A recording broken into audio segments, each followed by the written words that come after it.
Partida confusa, uma partida de muitas reclamações, principalmente com a arbitragem. O Sergipe vencia o Botafogo até os 54 do segundo tempo. 1 minuto a mais foi dado de acréscimo pelo árbitro Braulio da Silva Machado. E aí o Adrielson, zagueiro, faz o gol de empate pelo regulamento da Copa do Brasil. Isso classifica o time visitante, no caso o Botafogo. O problema é que acertaram o árbitro da partida. O dirigente do Sergipe acabou fazendo isso. O goleiro reclamou, enfim. Confusões à parte. Melhor do que eu falar é mostrar aqui no nosso telão. Vai sobrar punição para todo mundo. No Batistão, em Aracaju, um Sergipe visivelmente superior ao Botafogo, desde o início, com verdadeiros milagres de Lucas Perry. Um jogo muito mal da nossa parte, terminou com a classificação, mas também mal motivado pelo bom jogo que fez o Sergipe. E com muitas polêmicas. Ainda no primeiro tempo, o time da casa abriu o placar nesta bela cobrança de falta de Augusto Potiguar. Mas antes disso, os cariocas já haviam reclamado de um pênalti de Dida em Gabriel Pires. Lembrando que nesta fase da competição, não temos VAR.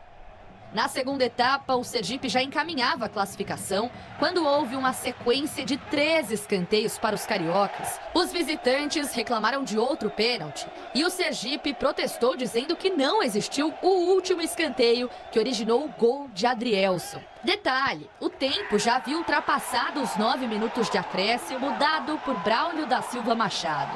Botafogo classificado e revolta sergipana.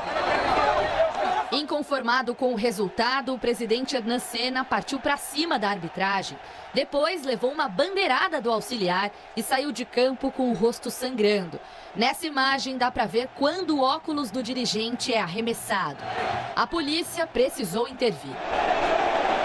Torcedores e outros dirigentes do Sergipe tentaram agredir o técnico Luiz Castro, que precisou da ajuda de seguranças e membros da sua equipe. Infelizmente aconteceram coisas lamentáveis em que muitos elementos estranhos ao jogo estavam dentro do relevado. E sim, e depois junto ao túnel houve uma tentativa de se abordarem de mim dois dirigentes do Sergipe que de forma lamentável me insultavam, não percebi ainda porquê. Fiz o meu trabalho de forma normal, não fui mal educado com ninguém, não entendi sinceramente, senti-os muito alterados. Olha, o presidente do Sergipe, o Hernan Senna, perdeu a cabeça, não é? Foi para cima do Braulio da Silva Machado, isso foi captado pela televisão, pela transmissão. Mais do que isso, tentaram acertar uma caneca no técnico Luiz Castro, já no final do jogo. Dá para entender, claro, você está acabando a partida, já tem 8 minutos de acréscimo. Aí o árbitro deu mais um, nesse mais um, cobra o escanteio, sai o gol do Adrielson, e aí a gente vê que a revolta foi geral e não justifica, por mais que você fique indignado, você não pode agredir o árbitro da partida. O Luiz Castro, há poucos dias no Clássico em Brasília contra o Flamengo, estava reclamando, nossa, é um absurdo, eu fui falar com o árbitro, a polícia entrou, a polícia tem que entrar por isso. Porque quando você menos espera, aparece alguém descontrolado, completamente insano. A gente sabe que futebol mexe mesmo, não é? Mexe com o sentimento das pessoas. E aí tem o sentimento bom e o ruim. Então você tem a felicidade e a raiva, né? Também tudo isso misturado. E a gente viu que o Braulio da Silva Machado poderia ter dado até penalidades, eu daria, que ele não deu para o Botafogo ao longo da partida. Fora isso também, o Sergipe estava ali se classificando, basicamente, eliminando um gigante, o que a gente costuma chamar de zebra aqui, né, no programa, a gente usa esse termo há muitos anos, quando uma equipe de menos expressão acaba conseguindo um feito assim, só que aí sai o gol e não teve o que fazer. O regulamento deu a classificação ao Botafogo. Qual é a sua opinião sobre o árbitro, primeiro? Ele tem o direito de dar quantos acréscimos ele quiser, isso é ele, né? Então ele dá 1 minuto a mais e sai o gol. Agora, tem outros lances da partida que poderiam ser questionados também. Sim, lembrar que não tem o VAR, né, nessa fase de Copa do Brasil. E aí, obviamente, a gente está acostumado, o que eu acho um erro, tá? Eu acho que você tem que padronizar, você tem que colocar o VAR. O jogo de hoje teve alguns lances que se o VAR tivesse ali na partida, teria dado o pênalti, uma saída do goleiro, por exemplo, no atacante do Botafogo, ele erra a bola, atinge o atacante do Botafogo, teria pênalti. Em relação a não justifica a violência, a gente sempre é contra isso. Mas o árbitro deu uma vacilada, Loirão. Foram 3 escanteios na reta final do jogo, seguidos para o Botafogo. O terceiro que originou o gol, pela imagem que eu vi, não fiquei claro se foi escanteio ou não. O Vitor Cuesta tinha empurrado um jogador dentro da área também do Sergipe, mas aí depois com a câmera aberta a bola não tinha saído em jogo. Então, no caso ali, ele só teria que ter chamado a atenção desses jogadores. A confusão final vem justamente porque ele dá 1 minuto a mais de acréscimo, mas nesse terceiro escanteio que sai o gol, já tinha passado pelo menos uns 40 segundos, ele poderia ter terminado, e se ele termina, não ia acontecer nada, não ia dar nada, não ia dar confusão nenhuma, e aí ele deu azar, né, se a gente pode dizer dessa forma, que o Botafogo cobra escanteio, faz o gol de empate que dá a classificação, e aí a confusão toda. E aí você citou e lembrou do caso do Luiz Castro, quando ele reclamou do policiamento, da proteção que fazem ali dentro do pós-jogo na arbitragem. A resposta está aí mais do que clara para o Luiz Castro. E aí a minha dúvida aqui, e eu gosto do comportamento do Luiz Castro, acho que é um cara muito sério nas coletivas, enfim, no comportamento dele que a gente tem acompanhado desde que ele veio para o futebol brasileiro. Mas por que ele ficou no campo, cara? Ele teve a oportunidade de ir embora pro vestiário, tá vendo que tá inflamado o ambiente, vai pro vestiário, vai acompanhar os seus jogadores, fica lá dentro do vestiário. O fato dele ter ficado no campo inflama ainda mais o torcedor, ou no caso, não, o torcedor não, perdão, porque o torcedor ontem teve um comportamento muito exemplar. Parte da diretoria ali, membros da diretoria que acabaram agredindo ali. Tinha até uma criança no meio. Então, parte da diretoria, então, se volta a falar aqui, do torcedor não. O torcedor fez um papel muito bonito. Mas arremessaram caneca da arquibancada, isso também não é legal. Que todo mundo, quando acontece uma situação dessas, tão polêmica, Sim. As pessoas não conseguem se controlar, elas ficam exaltadas e exageram na dose, perdem a cabeça. E quando um dirigente dá um exemplo tão ruim quanto esse, o que você pode cobrar depois, por exemplo, de um torcedor? Que não fizeram coisas terríveis em nada. Concordo com você, acho que a torcida, até pelo momento, Sim. pela apreensão, pelo lance, né, 1 minuto após o que deveria ser o tempo acrescido, mas é realmente assim, quando você vê isso dentro do campo, a arquibancada tá ali, tá no clima. E vai sobrar punição para todo mundo, né? A imagem é muito clara de todos os personagens, né, dessa confusão. E só para não deixar passar em branco, o Rafael Jacques é o treinador do Sergipe e o Derlei, são 2 grandes amigos que eu tive. O Jacques foi companheiro meu lá no Betis, atacante 9. Parabéns pelo jogo que fizeram ontem. O Sergipe foi um time que foi no limite físico, no limite técnico e fez frente contra o Botafogo. Por causa dessa interferência, tomada de decisão do árbitro, que na minha opinião é equivocada, ter deixado passar um pouco ali do tempo, vocês acabaram perdendo aí uma classificação. Mas imagino que hoje, com a cabeça mais fria, vocês devem se sentir orgulhosos pelo jogo que vocês fizeram. Saíram na frente no placar, não é? Foram para cima quando foi possível, se defenderam. Mas é aquela coisa, o futebol, tem muita gente que não acredita nele até o final. Tem que acreditar até o fim. Foi o que o Botafogo também fez, tentou, estava no desespero e conseguiu esse gol aí que vai gerar polêmica ainda. E aí, família Zoeira do Fogão, tudo bom com vocês, meus filhos? Eu espero que sim. Conseguiram dormir bem? Bom, eu não consegui dormir bem, não.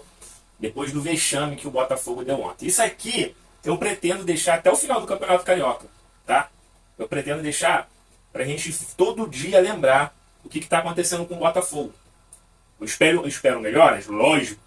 Classificação no Campeonato Carioca, lógico.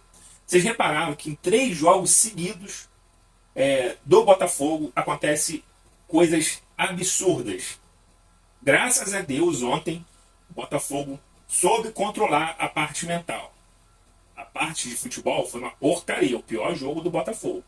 Mas a parte mental, pelo menos isso o Botafogo ontem conseguiu controlar. Não foi ninguém expulso, não foi o técnico expulso, ninguém do banco de reserva expulso. Mas é o 3º jogo seguido que acontece algo sobrenatural com o Botafogo. O Botafogo está virando sinônimo de jogo do Botafogo. Vamos assistir porque vai ter alguma confusão. Contra o Vasco, confusões. Contra o Flamengo, confusões. E agora contra o Sergipe, confusões. Eu não acho que o árbitro errou em ter deixado passar 30, 40 segundos. Não acho. Mas se fosse ao contrário. Eu acho assim. A maioria dos técnicos, às vezes, dá 5 minutos de acréscimo e termina com 10, 15 segundos. Depois, como o Botafogo estava no ataque, escanteio, não estava nem com bola rolando, era escanteio ali, seguidos, foram 3 seguidos. Até o segundo escanteio ainda estava dentro do tempo, e no terceiro passou do tempo, mas o Botafogo estava ali pressionando. E o time do Sergipe fazendo muita cera, eu acho que o árbitro não errou. 8 minutos é muito tempo? É muito tempo, mas foi muito tempo também que a equipe do Sergipe ficou ali fazendo cera, que isso acontece no futebol mundial. Não é só no Brasil não, tá? No Brasil é com mais frequência, mas acontece no mundo todo. Bom, o Botafogo não tem uma jogada ensaiada, o Botafogo não tem um esquema tático de jogo, o Botafogo é uma bagunça dentro de campo, o Botafogo está sem vontade, os jogadores estão desanimados, o técnico aparentemente está insatisfeito com as contratações que não foram feitas, então ele tem que cobrar ali o John Textor. Se você pegar aí um Aldair Helma da vida, ele faz o mesmo trabalho do Luiz Castro e vai receber em real. O Luiz Castro deve receber em euro. Sairia mais barato para o Botafogo. Contrataria outro jogador. Se você pegar 6 treinadores médio no Brasil, ele vai fazer o mesmo trabalho que o Luiz Castro está fazendo. Ou seja, a ilusão de você trazer um treinador de fora, é isso que eu acabei de falar, é a ilusão. Se você colocar aí a cada 10 treinadores estrangeiros no Brasil, 2 no máximo dá certo. Pouquíssimos. Tem o Vovôde lá, do Fortaleza, que vem feito um trabalho espetacular. Teve o Jorge Jesus, que fez um trabalho espetacular no nosso rival ali, do Flamengo. Né? Esse Vitor Pereira, que está no Flamengo hoje, fez um trabalho feio, horroroso no Corinthians. Por milagre, chegou a uma final de Copa do Brasil, que até poderia ter vencido a Copa do Brasil, foi eliminado nos pênaltis, mas foi só isso. Só isso. Foi pro Flamengo só vice. Tem outros treinadores estrangeiros aí que você nem conhece, que está no Brasil, que você não ouviu falar, porque é uma porcaria. Ele só tem um idioma diferente. O esquema tático não muda nada. Então, Luiz Castro, eu sei que até que se o Tiquinho Soares estivesse em campo ontem, ele não iria fazer milagre, porque o Botafogo não tem um esquema tático. O Matheus Nascimento é um ovo podre? É um ovo podre. Ponto. Não tem o que se discutir. Mas a bola também não chegava para ele. Quando chegou, ele fez cagada. Aí o Botafogo vende o Erisson, que não eram mil maravilhas, mas seria melhor do que o Matheus Nascimento, não perderia os gols que ele perde. Vendeu o nosso melhor jogador, o Jefinho, moleque que brilhe na Europa lá, que se Deus quiser vai abençoar ele.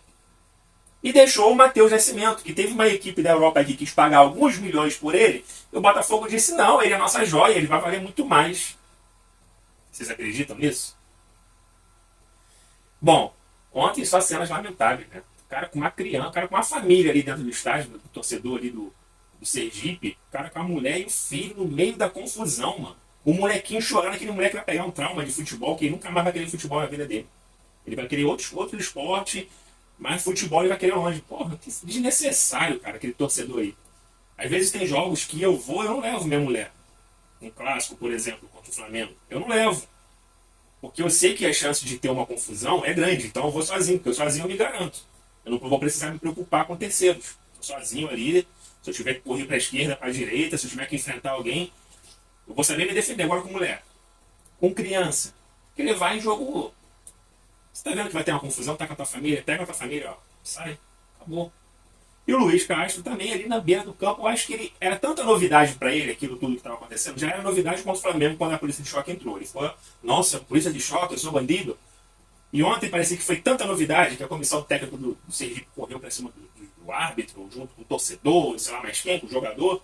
Eu acho que ele queria ficar assistindo para entender o que estava acontecendo, podendo ter tomado uma canecada na cabeça. E ele também disse que a culpa era dele. A culpa do Botafogo estar jogando mal é dele, pode colocar a responsabilidade nele. Mas, cara, o cara vive treinando o time e o time não apresenta nada daquilo que ele quer. Então, o culpado são os 11 jogadores que estão ali dentro de campo. Só se for, cara. E o PR? Vamos falar do PR aqui rapidinho. Espetacular esse goleiro. Meu Deus do céu. O que o cara tem feito, se tivesse 11 PRs dentro de campo, o Botafogo tinha goleado. Ele, em 2 minutos dentro da área, nos 3 escanteios que ele ficou ali, ele quase fez o gol. Ele levou mais perigo pro Sergipe do que o Matheus Nascimento, que é o atacante. Não tem como entender isso. Fora as defesas milagrosas que o PR fez ali atrás, cara. Que o Botafogo poderia ter saído do primeiro tempo com 3-1 no placar contra o Botafogo. Pro Sergipe. Se não fosse o Lucas PR. Tá? Então, o Botafogo tinha que aumentar o salário desse jogador. O cara vem se entregando. O cara vem mostrando. É nível de seleção técnica. Ele pode futuramente cair de rendimento? Pode, caramba. O cara é humano, pô. Ninguém é 100% o tempo todo, não. Tá? Mas o que ele vem fazendo no Botafogo, vai ter gente de olho nele. Em breve vai ter gente de olho nele. Eu tenho certeza disso. O cara, ó. O Sergipe teve mais jogadas ensaiadas do que o Botafogo, cara. Era escanteio jogada ensaiada. Era falta jogada ensaiada. O cara que fez o gol no Botafogo, que foi espetacular, o Lucas Perry, nem se ele fosse o Batman, ele teria defendido aquela bola ali. O cara bateu 3 faltas. Um foi no gol, um foi pra fora, e a outra o Lucas Perry defendeu e a bola ainda foi na trave. O Lucas Perry até sentiu a mão ali esquerda, se eu não me engano. E o Botafogo bota Piazon para bater falta. Totalmente perdido em campo. Galera, o Botafogo precisa botar a cabeça no lugar. Se o Luiz Castro não está satisfeito, pô, cara, olha só, eu tô com 9.000 pessoas inscritas nesse canal aqui. Se daqui a 3 meses eu estiver com 3.000, tem alguma coisa errada com o canal. Se daqui a 6 meses tiver 100 pessoas inscritas, eu falo assim, galera, olha só. Obrigado a todos que ficaram até aqui. Foi um prazer. Mas não tá dando mais. Não tenho condições de continuar o canal. Então, por isso, eu vou largar o canal. Vou tentar fazer alguma outra coisa da minha vida. Ou abrir, ou começar um novo canal, ou fazer uma pegada diferente, ou falar de outra coisa, ou fazer outra coisa da vida. Luiz Castro tem que fazer a mesma coisa. Se ele não está satisfeito com o time, ele mesmo está falando que a culpa é toda dele. Cara, ou você chega pro John Texo e fala, ó, cheguei no meu limite, o que eu tinha para apresentar pro Botafogo era isso. Isso não é o suficiente para a grandeza do Botafogo. Então, por isso, eu estou pedindo a minha demissão. Eu estou indo embora. Aonde eu pude ajudar, eu ajudei. O que eu pude fazer, eu fiz. E aqui é o meu máximo que eu consigo treinar o Botafogo. Cara, pede para ir embora. Acabou o problema. Vai trabalhar em outro lugar. Tu já fez 1 ano no Botafogo, já recebeu os seus euros. Pronto. Mas me parece que isso não vai acontecer. Eu acredito no projeto do Botafogo, mas eu acho que o projeto não tem que ser a vida inteira errando e continuando. Se o John Textor tem um projeto com o Botafogo, aquele projeto não está dando certo, você tem que mudar o projeto. Se é os jogadores, troca os jogadores. Se é o técnico, troca o técnico. É simples, cara. Isso é futebol. Mas parece que isso não vai acontecer. Ó, se você é novo no canal, dá uma moral aqui. Estamos pertinho de chegar a 10.000 inscritos. Compartilha aí com seus amigos botafoguenses. Ajuda o canal a crescer aqui, que eu tenho certeza que os inscritos que assistem aqui o Zoeira gostam bastante do nosso conteúdo. Tá? Então curte, compartilha, se inscreva aqui no Zoeira. Adicione o sininho que toda vez tem vídeo bacana falando sobre o nosso Botafogo. Eu tô aqui para conversar com vocês, tá? Bom, por hoje é só. Eu fico por aqui. Fiquem todos bem. Fiquem com Deus. Até a próxima. Fui!